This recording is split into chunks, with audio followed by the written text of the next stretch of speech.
LGD Gaming. LGD, they took game number 1. TNC, they want to be able to tie up the series. Even if they are secure in the top 4, Group A is actually locked in already after Secret did end up losing to Liquid. So everyone's kind of locked in their positionings, I think, except for 5th, 6th. But for this series, nothing's really going to change. But either way, TNC still want to win. Of course, you don't want to go into a match and say, "Hey, it's not a big deal if we don't take away the W." You're a TI, you know what I mean? You want to try to do the best possible performance that your team can muster. So TNC coming into this game, going with the Bat Rider. I like Bat a little bit more as an opener, considering how the last game went, and just considering how few options they really had to kind of take fights to LGD. Yeah. So I think that it leaves you a little bit more open, and the Lycan obviously really good against Night Stalker. We talked about the Howl being useful during any sort of nighttime phase where Night Stalker wants to do stuff, being pretty much better than a Chen heal in some cases, and this is a much more flexible opening that I think I can get behind. Lycan versus Night Stalker, I'm always down with that. Take advantage of the extra nighttime. Oracle is actually going to be picked up by LG, so apparently LGD are going to show TNC how to play Oracle. Yeah, but there's a bat in this game at least. Yeah. I mean, last game, I think that TNC just picked up Oracle kind of haphazardly. I'm not entirely sure what the plan was, because there was not really a good synergy hero, I guess, besides maybe Dragon Knight, that you could really partner with a False Promise. There was nothing to abuse healing because they opened up with Ancient Apparition on LGD. So yeah. You pick that Oracle and you're just like, okay, well, I'm picking this into an Ancient Apparition. Fate's Edict is still pretty good, but there's nothing else that I'm really offering in synergy. This time, LGD has something that is hard countered by the Oracle. Or, sorry, TNC has something that's hard countered by the Oracle. So it makes a little bit more sense. And I mean, if they want to go 4th ban AA, you can do that. Like, it's not a bad choice if you want to try to get another core that does benefit from the healing. Yeah. If you're in TNC, do you actually switch the offlane now? Do you make that a support Bat Rider simply because the Oracle is countering one of your cores? It's possible. The cool thing about that is you can kind of save your pick if you want. Although I guess if you're going to be trying to if you have to pick up a mid in the next 2, then it might be worth it to just do it sooner rather than later, just because you don't want to prioritize picking an offlane over a mid. But yeah, I still think it's possible. I know that a lot of teams have been doing that recently, just having either one hero in the first 2 that can switch up roles whenever, or, you know, halfway through the draft just saying, hey, we got this hero that could potentially go offlane or play support. Let's just swap it up because this hero seems to be better for the draft. Couple of mids going to be banned. TNC banning away the Puck. LGD actually taking away the Queen of Pain. One of Cuckoo's really go-off heroes. TNC is actually going to go for Rubik. Okay, so... Why? I like Rubik as a hero. Yeah. But I think this is a hard Rubik game already. Primarily because during the fights, there's a couple of ways that Rubik can play the game. You really don't ever want to be the front line. You always want stuff in front of you that's going to be able to kind of cause chaos so you can steal the spells that you want. I think Lycan and Bat Rider do a pretty good job of that, so that's definitely something to their credit. I just didn't really see anything that kind of made me think, okay, Rubik is going to be able to get some pretty decent spell and cause a lot of, I guess, disharmony in the fights. Having the Fissure is one thing. That is a very good spell to steal on a Rubik. But other things like Echo Slam, for example, you don't have Aftershock, so it's not like that spell really offers you that much. Oracle spells are moderately useful to steal, same with Night Stalker. There's nothing really that I'm looking at besides the Fissure and saying, okay, this is an impactful thing that I can get. I've got it, Draskell. Okay, I'm ready. Rubik steals Darkness, so they can use Darkness and Howl together. You can definitely do that. It's the one time, it's actually an okay time to use Darkness as a Rubik. Yeah, I don't know. I'm kind of wondering myself, like what the weird reasoning is behind it. I think it's, like I said, I like the hero. I love playing Rubik. He's one of my favorite supports. He's not really good that often. Yeah, and he was only kind of made good after the fact with the Earthshaker pickup. That's an okay steal. Now Sven, both Warcry as well as Stormhammer are pretty good for Rubik, so again, after the fact, Rubik is being made a little bit better pick as the draft goes on. This Sand King, though, what about that? TNC pick up the Sand King. Is this a Rubik Sand King duo, and Bat Rider is still our offlaner? Looking at the heroes that LGD have, I think it makes more sense than to put the Bat in the offlane, to be honest. I mean, it's going to be hard to kill either of them. But during the mid game, the Batrider is going to have a really tough time. There's already a Night Stalker, so your vision is going to be limited. There's an Oracle to be able to break basically any initiation if they're in position, and then there's an Earthshaker as well that can just throw out random fissures to just kind of throw you off. So I'm not thinking it's going to be the easiest back game in the world. You wouldn't expect that, obviously, first picking a hero, but this one especially is going to be tough. So wait, are you down with the Batrider? No, I'm saying because Sand King Core. I'm saying because it's such a hard Batrider game that I think Sand King Core would make more sense. Okay, yeah. For me, at least. Yeah, I'm down with that. And then Batrider can kind of support him in that off lane. Just be the annoying, like, sticky napalm hero, giving Sand King the space to be able to hit the creep wave. I mean, throwing a dual lane down there is not a horrible idea. Yeah. Yep, for sure. Last ban out, Timbersaw by TNC. We've seen a couple different Timbersaws grabbed against these Lycans or Sven carries. So Leshrac, well, that's certainly a surprise pickup from LGD. So a mid Leshrac, right? Yeah. I would think so. Yeah, there's no other way to really run this. It is kind of nice, though, against heroes that kind of want to be up in your face. So like Batrider, Lycan, Sand King, they're all pretty close proximity in the fights. Pulse Nova's going to do a ton of work in this game. You got a bajillion disables now. Yeah. You can just stun lock someone to death, even a Lycan if he doesn't have BKB. Just, you know, Fissure, Enchant into Stormhammer, your Split Earth, lots and lots of damage output. And the cool thing, too, is that LGD have a good balance of damage. I guess you could argue that TNC are pretty much the same. They have the Lycan for the physical DPS, and then the other three are magic, whereas, you know, LGD, the Diabolic Edict is not pure magical damage, so you have physical through that, you have Sven, so both teams have a good balance of damage. This time around, TNC have much better heroes for killing creeps as well, which I think is a criteria that nowadays you just have to be able to hit. If you cannot clear waves, your game is going to be very hard. Right. What's left, though, for TNC in the mid lane? Because we've had a whole lot of mid laners banned out, and it's versus a Leshrac.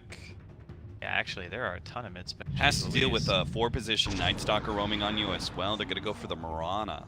Okay. A little bit of a non-traditional mid matchup. Lesh versus, was this like TI5? Am I watching TI5 right now? Yeah. It's kind of what it feels like. Kind of weird. I think it's a Diffuser Blade carry, right? That's good. Yeah. It is very good against Sven. You can, even buying Lincolns on Mirana doesn't feel that bad a lot of the time, because you benefit from the regen. Sure. You can just stay out on the map forever, get your Manta Diffusal, and do a lot of work. Later on, transition maybe into like MKB or something. Yeah, I think the Mirana rounds out TNC's lineup fairly well. I'm not sure how I feel about their laning phase, because they are going to have the support Sand King Rubik combination. They're going to put Sam H on the Batrider anyway, probably a comfort factor for him. Just saying, okay, I play this hero a lot, even if it's not an ideal bat game, I'm still the best bat player. So I'm just going to play the hero on the offlane and try to make it work. If it does end up being the Sam H, Batrider, and Tim Sand King lane, I think they'll be able to still do a little bit of work during the first 5-10 minutes. But I'm apprehensive as to how much the Batrider is going to be able to do mid-game. If he can, actually, if they can both get their Blink Daggers, that'll really help out the Mirana a lot. I think it's very important for you to have strong initiators and frontline heroes for the Mirana. You can't really let yourself be initiated on, right? If they get the Blink Dagger Sven, just a couple of swipes to God Strength, that's going to be a core dead super fast. So hopefully this aggro dual lane for TNC does do very well for Cuckoo's sake, more than many of the others. Meanwhile, LGD are going to be looking at this to just farm Ame up, farm, just like last game with the Morphling. I'm not exactly sure where Leshrac fits in this patch. Like how good is it as a space creator? How good does it scale into the late game anymore? These are all kind of mysteries to me, since we have not seen a core Leshrac, or even much Leshrac at all. I think he's quite strong, actually. Yeah? Mainly because of his talents. Like, if you look at his level 10 and 15, they're insane. Like, either movement speed or health, both fantastic. 400 mana for a hero who is, you know, he needs mana to be able to deal damage. Very, very strong. And later on, you get the extra 300 HP from his 20 talent. And then you either get the Lightning Storm Slow or Diabolic Edict, which I think most people settle for Edict, just because it doubles, well, over doubles the effectiveness of the spell. And it becomes insane how fast you can, like, push and kill late game. But you could get the perma slow. the perma lightning slow. You could get the perma lightning slow. You get well. Octarine. It's a 3-second cooldown. It's a 3-second slow. Don't stop. Yeah, I think it's actually 4 seconds slow though, because it's 1 second plus the 3, so it's more than 100% uptime if you have Octarine. Damn. Yeah, it seems really good on paper, right? But then against some heroes that have like escapes or Lycan, for example. I say Lycan who doesn't get slowed down. He doesn't care. But that's why I think Lesh is picked here, because Lycan is the hero that wants to be in your face.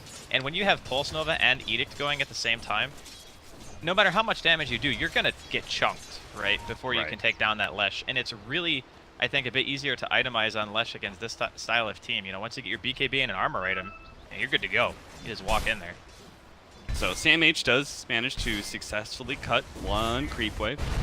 Try and get himself to that level 2. While Old 11 actually with the Enchant Totem Burst, feeling pretty comfortable about his Rubik Lycan lane.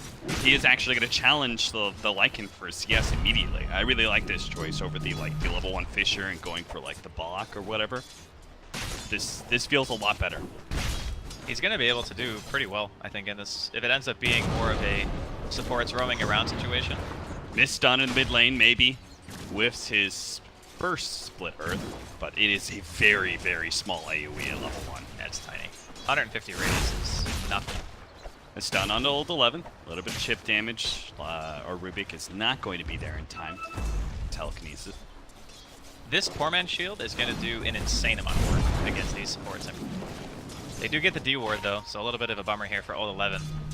But Rubik just does no damage. Like, I guess with a Howl, that might be enough to supplement. Yeah, with the combination of stuns plus Howl, they might have enough damage to bring him down, and they do so now. If the Enchant Totem Aftershock gives him a little bit of space, but they're still going to run him down. One more right click, that's all they need. They bind him. Tims is going to be the one to collect that first blood bounty. That was a clutch tango. He knew that Old 11 was going to juke to the right, so he ate the tree in front of the other tree.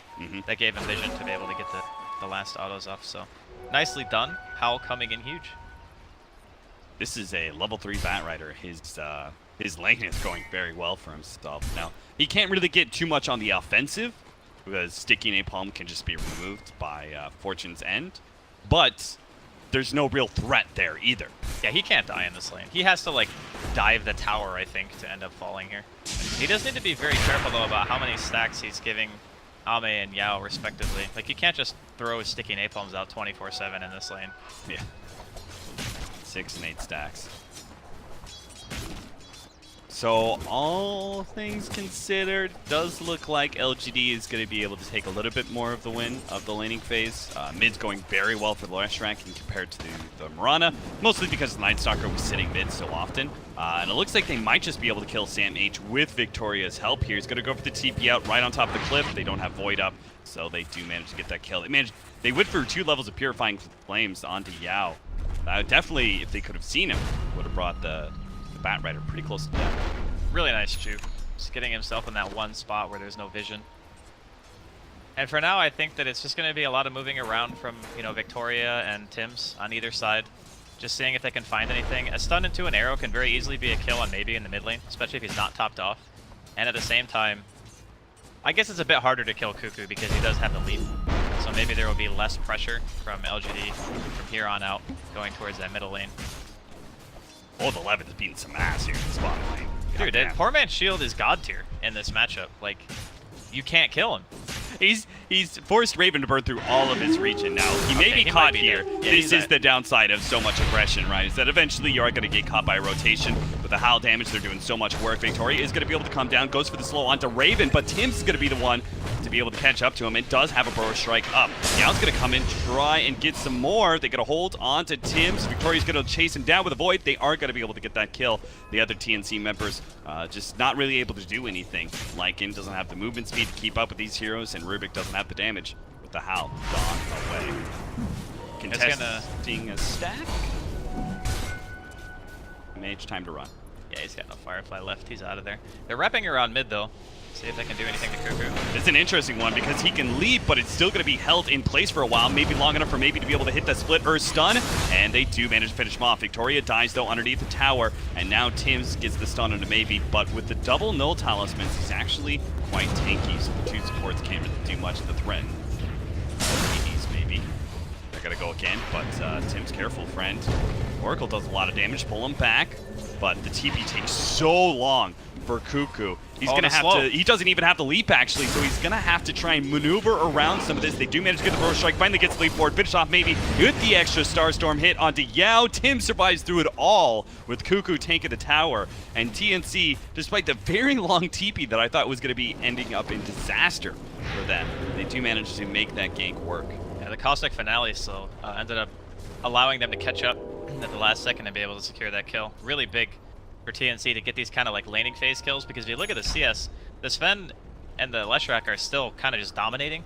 This Cuckoo Mirana has 13 creep kills at 5 minutes. That is not nearly where you want to be at this point. So all things considered, TNC doing a pretty good job at scraping together the laning phase. Maybe if only you had gone to bottom lane, you could have stopped this and maybe even gotten a kill. Old 11 goes for the double stun, tries to run to the trees, but he knows inevitably death awaits us all.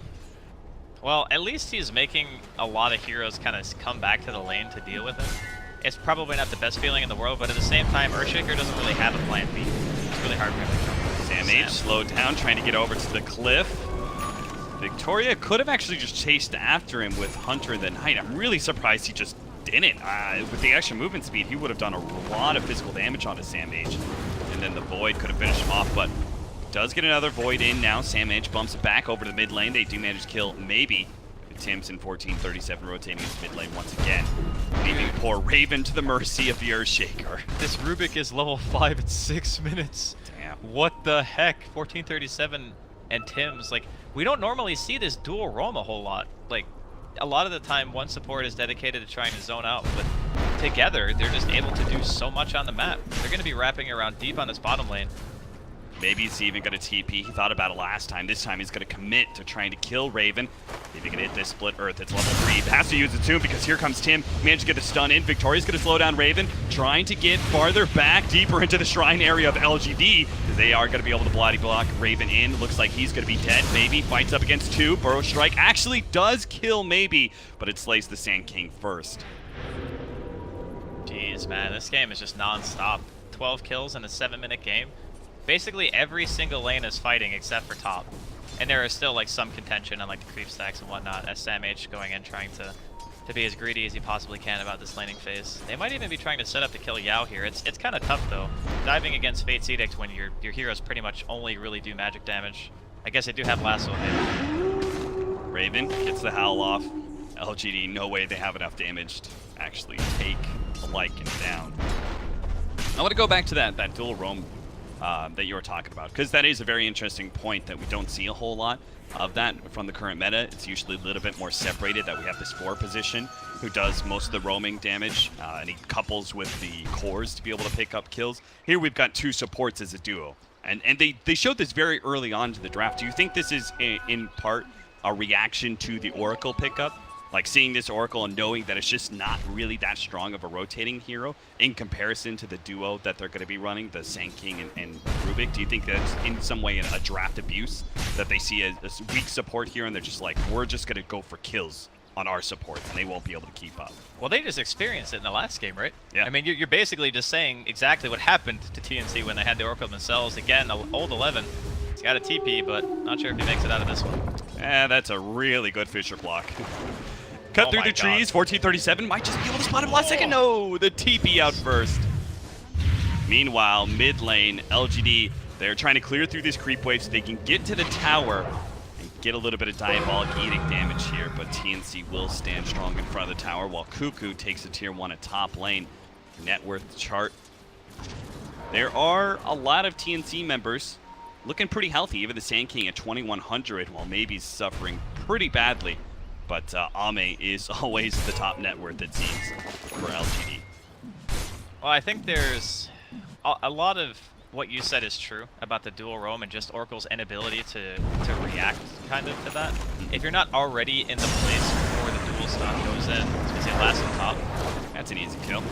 But if the heroes aren't already in position to stop the double, even potential triple stun with the Mirana arrow coming out from Cuckoo, it's already too late. Like, if you TP as that gank happens, you're not going to make it. 3-man smoke up. Yao, he just he had a ward down already, and he's going to lay another ward. TNC, I think they spotted the Oracle last second because they pinged where the ward was. But Ame, so greedy, going to be trying to farm this Ancients. He's just going to get popped by all that magic damage. They saw that, right? They saw that from this ward. I think, at least I thought they did. Do you think, like, maybe they just thought the rotation was going to go mid or something? I think it's super dangerous to farm low ground when you see that. Yeah. Like, regardless. That was so greedy from Ame. Even if you think that they're going to go to another lane, you probably still at least walk to high ground, right? Because it's right there. Yeah. Like, you pull the camp out and you try to stand near your shrine or stand near the other high ground. But nonetheless, another solid kill coming in from TNC, just pressuring the map super hard this game. Arcane Boots, double null talismans, and a magic wand. Or maybe as he starts building into Bloodstone's second item. I was wondering what the build was. Maybe it was going to be build or something. Yao is sitting behind Old 11, but he doesn't have False Promise.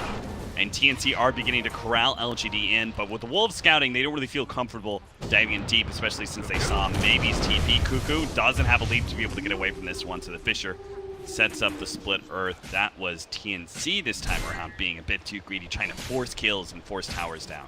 He leapt aggressively, like, towards the tier 2 tower of LGD in this off lane. Not entirely sure if he was expecting, like, less of a reaction, but they do have some wards in the area, so maybe he felt a little bit safe, ended up putting himself a little bit too far out of position. Gives away quite a bit of gold to this Leshrac, who up until now is definitely suffering.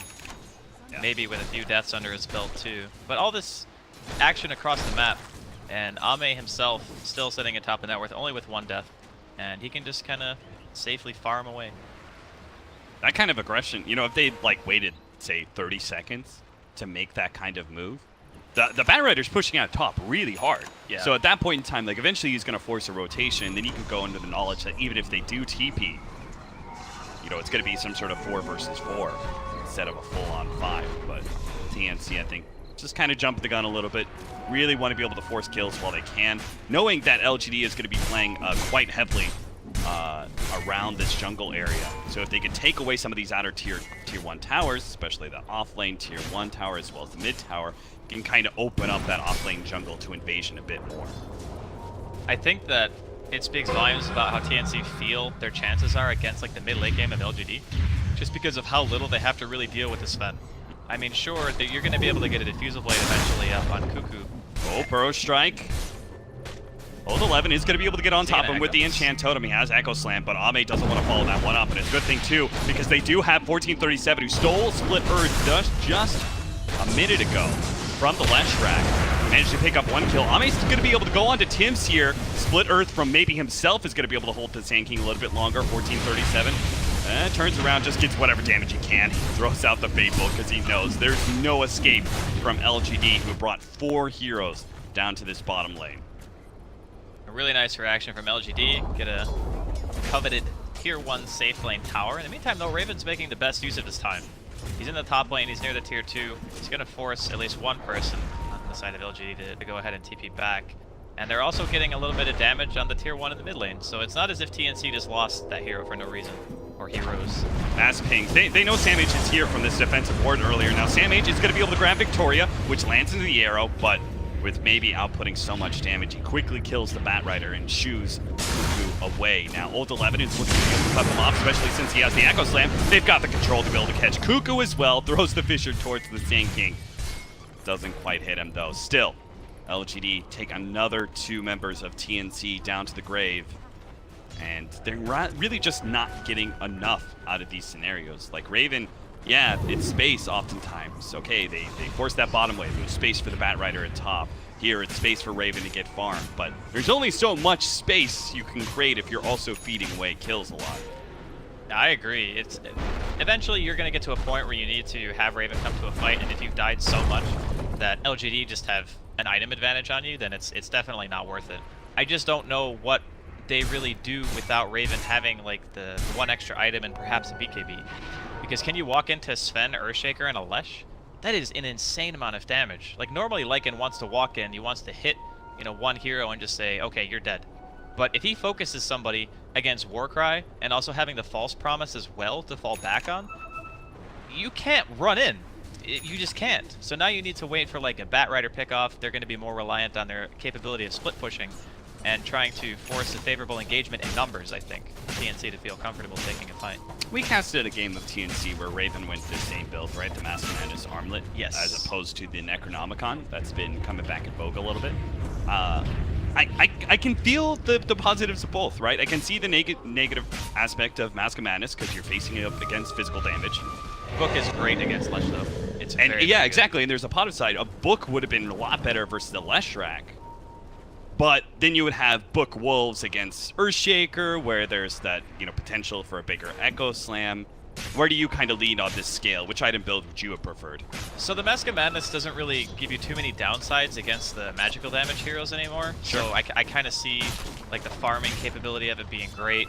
Armlet is just another really cost-effective item. I just think that until he has BKB, it doesn't really matter which route he takes. Like, even if he had Book, can he go in with the Book 3? No. Because I don't think so. Yeah. I mean, can he go in with Armlet Mask of Madness? Probably not. It's going to be down to, can they outnumber them? 4-man smoke up, LGD. Gonna pop the darkness here. Victoria's gonna lead the way to try and find a hero. Raven does manage to get off his ultimate before the silence. Dodges? No, doesn't dodge the split earth, but they do manage to come in from behind. Tim's hits the epicenter, and now the turn from Raven. He baited it all out. Now TNC lay out the trap. Maybe he's gonna die. Raven holding his position around the Leshrac to minimize the damage. He's only sitting at half HP to hold on to Old 11. He can start committing some damage, but as the lasso fades out, he does manage to get the Enchant Totem. Echo Slam hit as much damage as possible, but really, LGD have lost too many members to try and fight that one. Both the Sven and the Night Stalker give up on that engagement. They even had a double damage God-Straked Ame, but there was just too many members of TNC up for him to fight. That's the ideal engagement. First, they're fighting around nighttime because the Night Stalker popped his ultimate. So you get the double benefit of the Howl during that. The second thing is, LGD were not all there at the same time. So when I say they need to outnumber in order to be able to fight LGD effectively, that's pretty much exactly what we're talking about. Because what if, you know, Yao's able to get his false promise off onto Maybe? Like, he was doing a crap ton of damage. He just doesn't have any armor items, so he still kind of got chewed through. He needs more to be able to kind of tank through those fights and get that sustainability going for himself. And Ame wasn't there to be able to pop Warcry either. So they were not as one unit when they initially engaged, and that's why TNC were able to win. So we need to continue, if you're TNC, just pushing these lanes, pulling LGD apart, finding the optimal situations to take the fights. Sam H is getting closer to the Blink Dagger. Certainly help out if they have that extra form of initiation. Create a whole lot of chaos between the Sand King and the Batrider. Oracle may not know which target to be able to throw the false promise on. Well, Cuckoo, how's his damage coming along? He has the Dragonlance, has the Yasha. I'm presuming to use a Blade is his next item choice. I would think so. I don't think against you the get Manta. Against that team, yeah. Manta style just seems really bad, actually. Yeah, maybe he even goes SNY. I'd be kind of down with that. A little bit of boost, and then you could break it apart for the Manta. I think so. I think, well, he could either do that or just go straight to Diesel.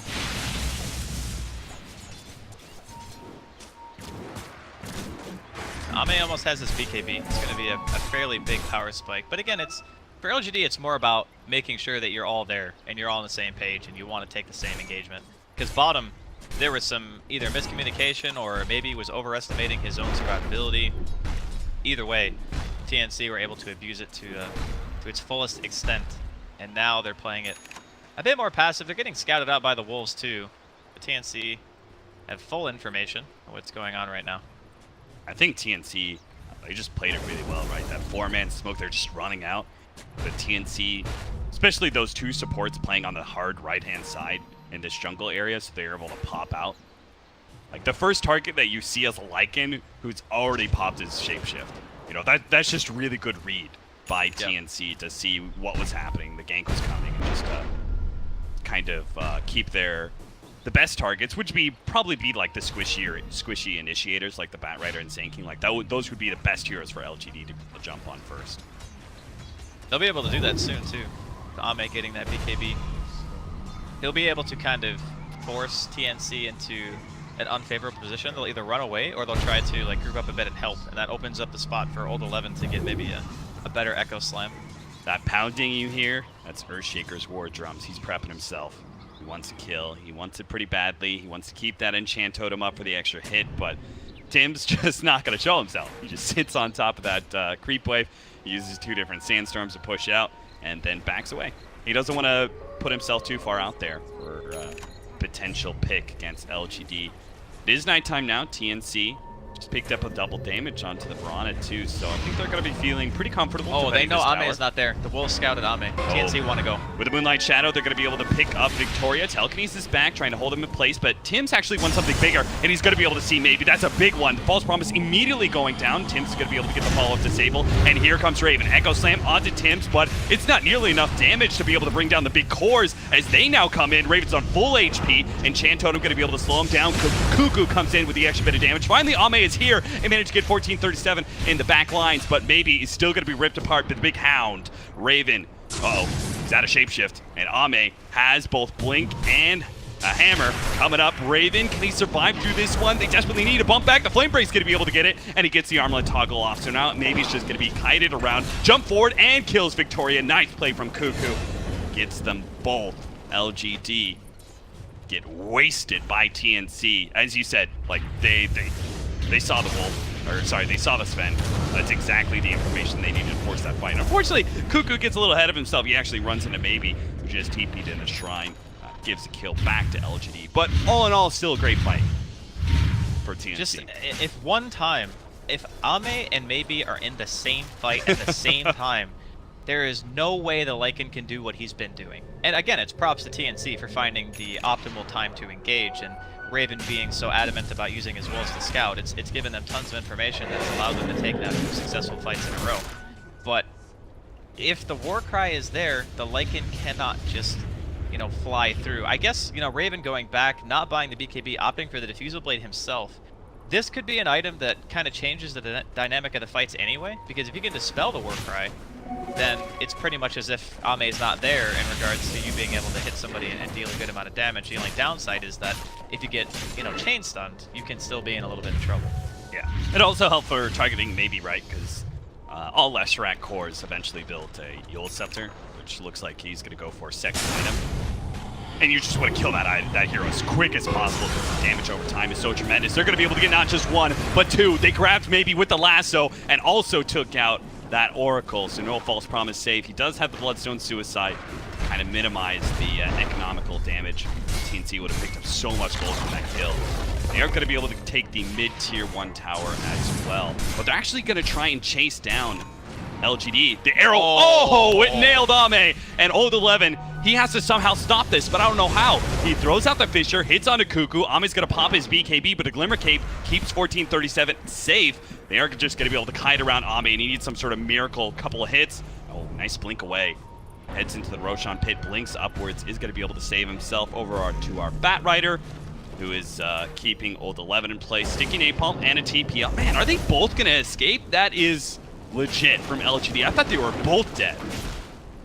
The juke coming in from Ame was really nice because as soon as Cuckoo leaped in, the Sven turned around and he says, "Oh, okay, you want to leap into me? I'll just man fight you." So Cuckoo tries to use the vision of the Roshan pit to juke, and instead Ame, realizing that he's actually the one in trouble, uses it to get himself out. Very nicely done, like you said, from the side of LGD. Still though, a lot of problems now. Because those 2 fights that TNC took were so favorable for them, like the Leshrac doesn't really have many charges on his Bloodstone, it's down to 6.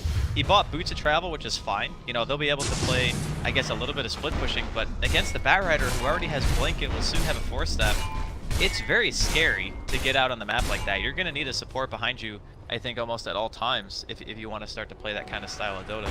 Yeah, I think LGD were looking at their strategy, really hoping that with the Leshrac and the Bloodstone pickup as well as the Blink Dagger on Old 11, that they would be able to contest TNC 4 versus 5 a lot of the times. And they would get Yule Scepter and then make the maybe Leshrac even stronger.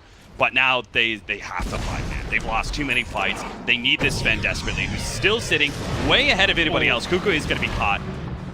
LGD bring down that mid laner. Wait, how can he walk there? Trying to go for Manta. I'm so confused. I didn't even know you could. I didn't know you could walk that way. Oh, yeah. There is actually a path that can go all the way over. Oh, yeah, it's the 1 tree block. I remember. You can, like, tango and walk through. That's nice. Good stuff. It buys a little bit of time, I guess. There was like 4 heroes, I think, 3 heroes that walked up top from LG to get that kill. And Raven has just not been under any pressure for a very long time. He's been able to freely walk into fights. He's always able to hit the target that he wants. They get the kill. They get out. And pressuring a tier 2, while LGD themselves are looking at a tier 1. TNC. What do they do in this position, though? They back up. Start prepping to defend their tier 2. They just keep on going. I'd be pretty scared of getting caught if I approach that tier 3 at all. Especially since Cuckoo only just now reviving.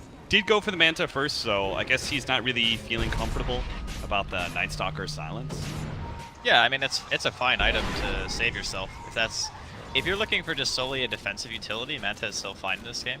It's just not useful against like Sven and Lesh and Earthshaker. The illusions don't really offer much aside from like split pushing potential and a way to dispel yourself.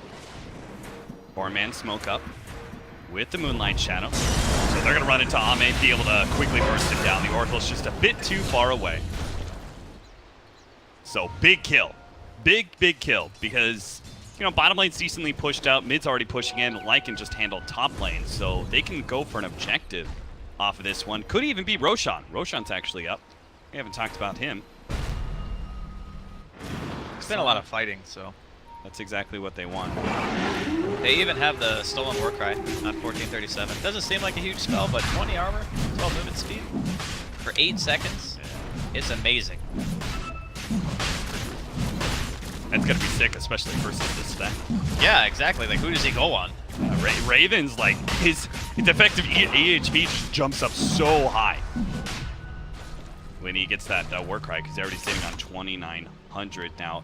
LGD, they're kind of holding on, expecting some sort of mid push from TNC. There probably will come with this fresh Aegis. Picks up. Oh, bike, run, Tim's. It's Yao, but now, oh, he's still stuck on the cliff. Needs a little bit of extra help and gets another Force Staff. Cuckoo's going to be the one to jump in. They have the Sticky Napalm slowing down these heroes' retreat, plus a bump back from the Flame Break is going to be really good. Maybe he's looking for his opportunity to maybe turn. Nice 2-man burrow strike, and now with a jump in from Ame, he goes straight for a Raven. He looks to be able to bring him down, but it's not quite enough. The lasso from Sam H on the high ground. He's not even flying. He won't be able to TP out, though. A Void stops him there. Raven going for Victoria actually turns back for Ame because he realized he's low enough to be able to take down the big carry of LGD. Maybe gets spotted, but he does manage to complete his TP before the stun can come out. TNC take that fight 1 for 3. LGD were just completely caught off guard there, not expecting to blink up to the high ground. The wards that were placed earlier from the side of TNC providing all the vision necessary to be able to take that team fight, and they just couldn't escape. There's too much chase potential on the side of TNC. Tim's with the blink dagger, Cuckoo being able to leap up to the high ground like that and just run him down. I can't believe that Batrider got the I'm stuck on cliff lasso. He like had Firefly for like 1 second or something when he got the lasso, and then he just immediately lost it, and he couldn't drag up to the high ground. But you know, at the end of the day, it didn't really matter that much. They couldn't even take the Aegis off the Lycan. Like, Raven is still walking around with the second life, and now he's got a full BKB on top of this. So this Roshan into teamfight has already secured TNC enough time to get Raven potentially one of the biggest power spikes if he's going to hit the whole game. 24 to 14, 28 minutes in, 5,000 gold lead for TNC, 3,000 experience too. Shiva's almost finished up for maybe. That will help him so much against some of these heroes, but I still feel like it's just like too much magic damage as well. You know, like the Murata coming in with the Diffusal Blade and such. I do think that it's kind of at that point where a Lesh playing from behind. They're trying to go on Ame first. Now, we'll see if this actually works for him. Maybe he's going to be able to sidestep the arrow. Ame's down to half HP already, but it pops the BKB and the God Strike and turns and fights Raven. He's now going to be able to see Sam H. He'll take that kill instead. False Promise actually saving him. His drops lower and lower, and now BB's in a good position, a better position with a Shrine activated, plus the False Promise. This Epicenter's not going to do anything. Ame's actually going to heal up a little bit. The arrow comes in, actually hits an Ancient instead. Hold 11, holds on to the Fisher to be able to finish off Raven's Aegis. And 1437 going to be hit by the Enchant Totem. Great extra kill from Old 11. And the back lines, Tim, he looks to be able to catch Ame, does so successfully. Victoria's going to be able to run himself out. And a fire by Lasso, just Lasso actually, going to be able to grab Old 11. So LGD, that was actually an okay fight considering the Aegis advantage that TNC had. They were able to fight around False Promise, and Shrine ended up being a 2 for 3. Even 2 for 3? They got the Oh Aegis. yeah, the Aegis. Yeah, That's right.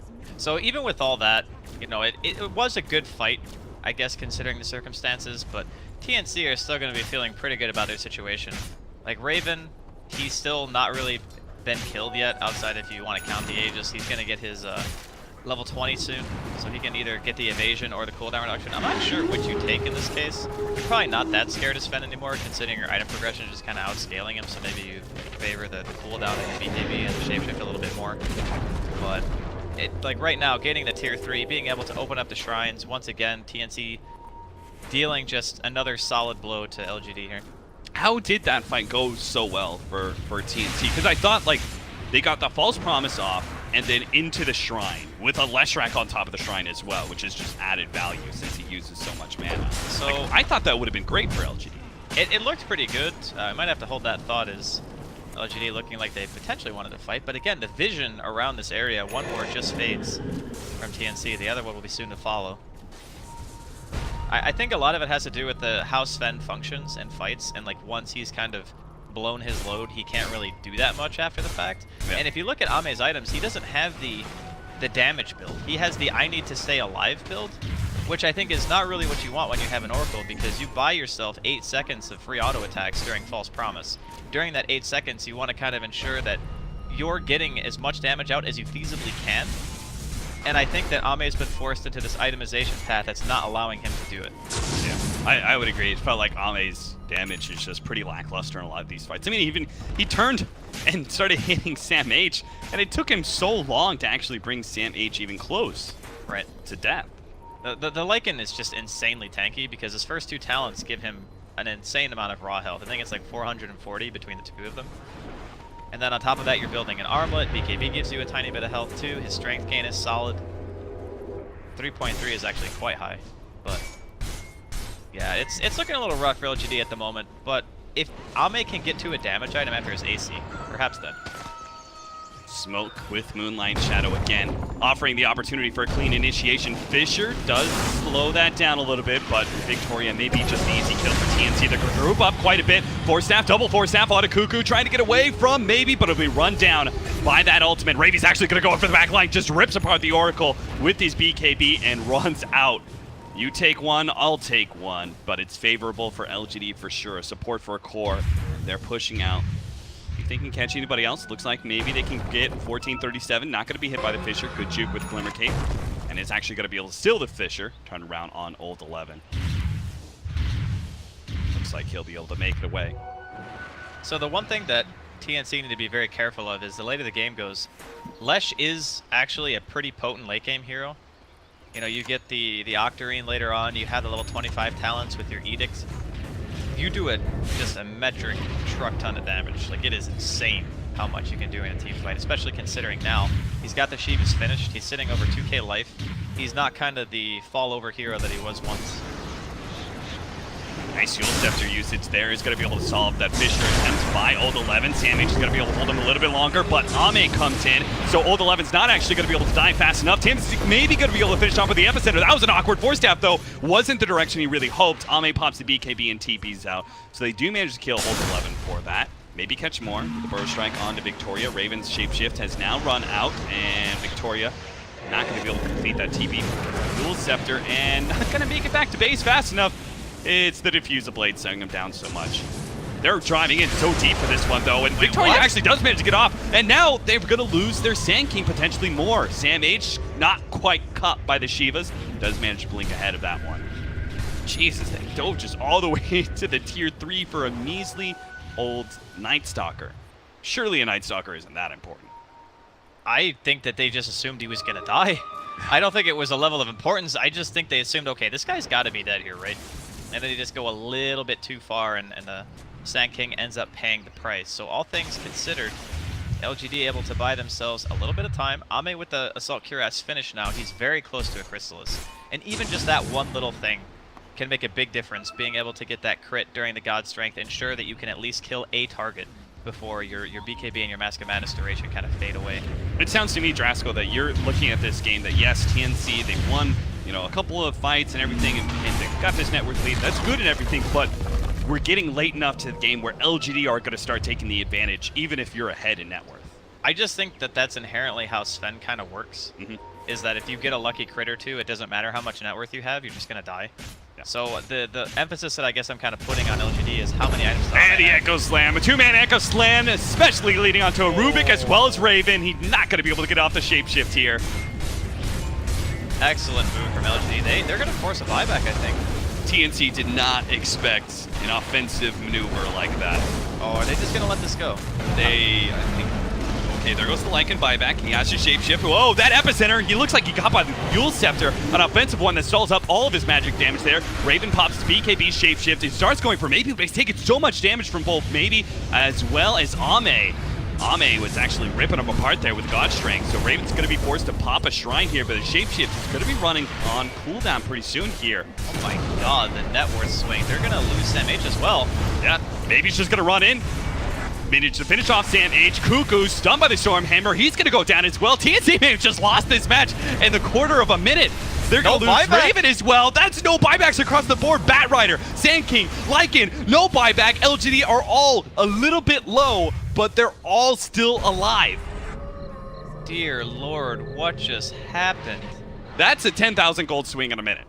That smoke fake back that LGD just did just single-handedly won them the game. Like, they go back a little bit, they're not showing on the map for a while, they come in, they get the 2-man Echo, really clutch play from Old 11 there. They force the Lycan to buy back and try to take the fight, but without the Rubik, they basically started a 4v5, right?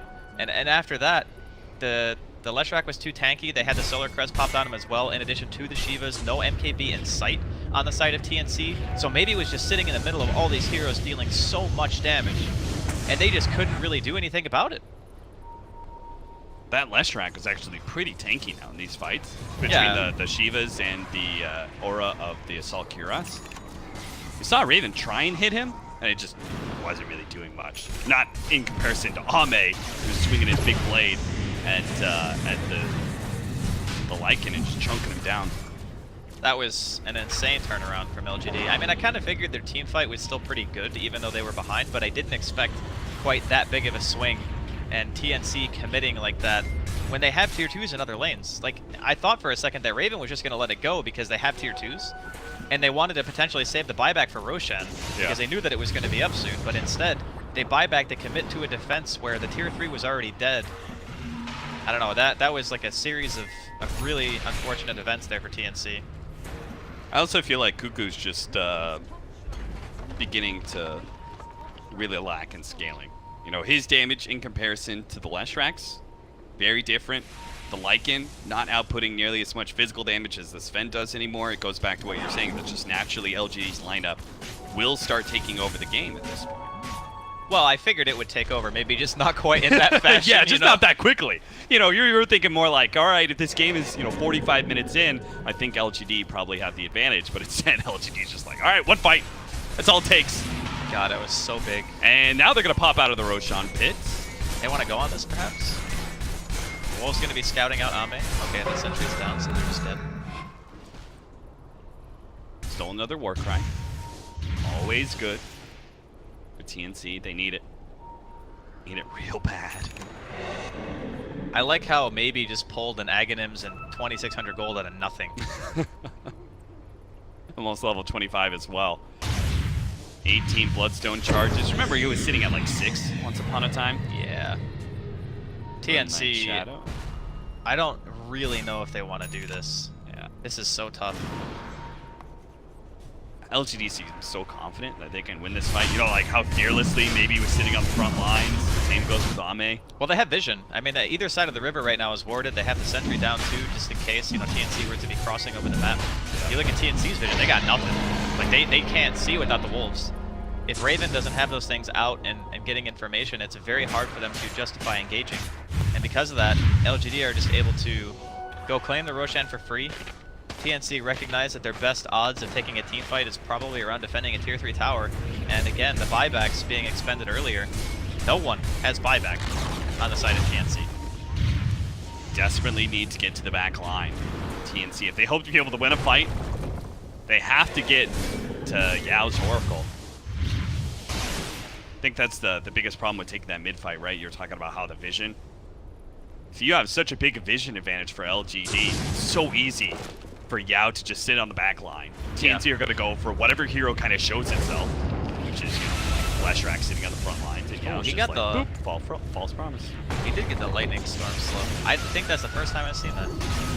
Yeah, baby. Slow for days. I mean, it's really good, for sure. I just figured, you know, since they were the ones now who have the lead, that the Diabolic Edict in the sense of pushing would just be kind of tip the scale, I guess. Sure. In his decision making. But yeah, I would actually agree with that. I'm curious to see how it works out though, because I personally have never. I pretty much always get the Edict. In team fights without creeps, Diabolic Edict would have been a lot more effective. Like, say the Lycans start trying to go for the Leshrac. Yeah, that for is sure. a defensive measure, you know. But you also all those explosions. You also have the perma slow now, and it's so easy to stun when you have a 4-second 75% slow. Like you can just lightning into stun like over and over and over again. And you just can't run away. He almost has Lincolns as well, which will stop the initiation of both the Bat Rider as well as Sand King. Rubik. Really cool to see Leshrac again, especially in a mid capacity. Haven't seen that hero. I'm not sure how many times he's been picked in the group stages. This is the first time you and I have gotten to cast him. Pretty cool stuff. And it's also, you don't... Ooh! Oh, the 11. He's been really fast on those counter blinks. You know, when we had Tim's blink right here, and instantly, boom. Yeah. Oh, the 11 blinked down. It seems like whenever he positions himself a little bit forward like that, he's got maybe, like, even queued up. Blink Dagger just ready to spam that button real quickly. Dude's a boss, man. One of the best offlaners, in my opinion. He was a monster at the group stage with Shanks. Maybe gonna be dragged all the way back to the tier 4. This is why you need that Lincolns, but an Aegis will help you for the first round. LGD are just gonna bang on that tier 3 in time. God Strength now, pop by Ame, but he's gonna be kited around pretty heavily. They do have the false promise for maybe second life, so they'll get out, but the Epicenter's gonna be able to catch Ame. They don't have a saving grace here, unless a BKB and a Fissure block can actually keep them at bay. TNC could not get around that one. That was so close. Oh. Ame just 100 HP. I think that TNC will be pretty happy with that. I mean, sure, they got some damage in the tier 3, and LGD still maintain a decent amount of map control, but you take the Aegis and you don't lose anything. That's a win.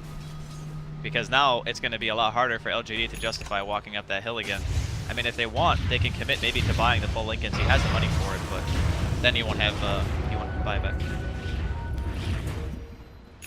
So they buy themselves some time. They have a smoke as well on LGD. Maybe going for another play here. Does time change anything for TNC? Are there any items that you feel like... I don't think so. Yeah. I really don't.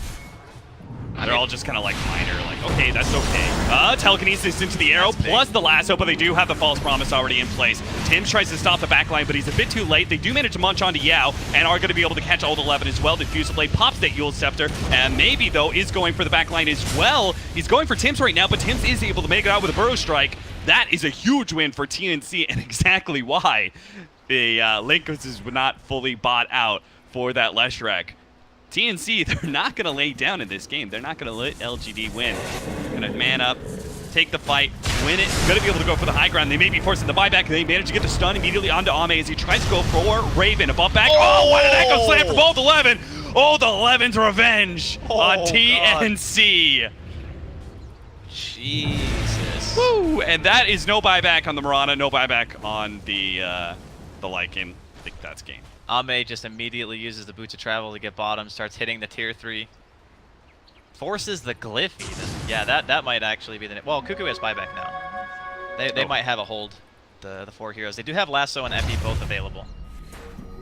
If LGD are not careful about this, they do not have an Oracle, so there's not going to be any save for the Lasso.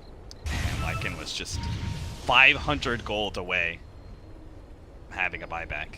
was not actually due to time. So LGD are still going to play it like pretty safe. They're expecting. I mean, you say that. Buyback. Here comes the lasso, the pullback here with the epicenter as well. Double four stabs. He's going to be able to pull Ame all the way to the tier 4s plus the arrow. That's the beautiful combination that TNC desperately needed to defend this push as only 4. They're going to start chasing down Victoria. A buyback from Ame. He's already TP'd into the creep wave. It is on his way in now. Kuku's in trouble. They can't let Kuku die here, but he's chain stunned up for too long. A counter Fisher from 1437, but he's all by his lonesome. A buyback from the Sand King is all that is there.